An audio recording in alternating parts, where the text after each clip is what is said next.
Comme on me pose souvent des questions sur la télé-réalité, je vais commencer par vous répondre à l'une des questions qui revient le plus souvent. Comment est-ce que j'ai commencé la télé-réalité? Ou comment ai-je commencé la télé-réalité? Bref. Alors, il faut savoir que déjà faire de la télé-réalité, c'était pas du tout un rêve pour moi. Quand un programme de télé tel qu'il soit est en préparation, on a ce qu'on appelle des casteuses et des casteurs. Et en fait, ce sont des personnes qui vont à la recherche de futurs potentiels, de potentiels futurs candidats de télé. Et la plupart du temps, les castings se font en boîte de nuit, je sais pas, en ville, dans la rue, dans des restos, etc. Mais moi, ça s'est pas du tout passé comme ça. À l'époque, moi, je travaillais. Je dis à l'époque parce que ça fait quand même 7 ans. Et en fait, sur Snap, je m'en rappellerai tout le temps. J'avais Julien Tanti et il avait mis le mail du casting des Marseillais. Et je sais pas pourquoi, je me suis dit pourquoi pas.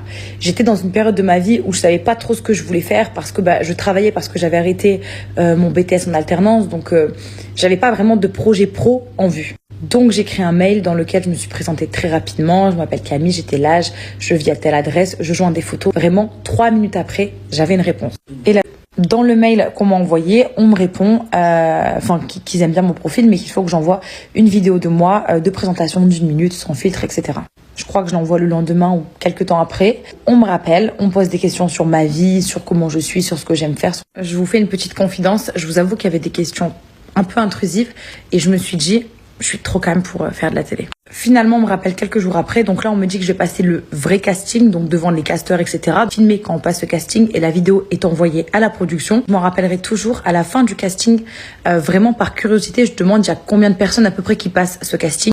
Et là, on me dit qu'il y en a à peu près une centaine. Et dans ma tête, je me dis bon, c'était une bonne expérience, c'était cool et tout, mais je sais que c'est cuit. Vous connaissez la suite. On m'a rappelé. On me propose donc de rencontrer la production à Paris. Donc, je vais à Paris.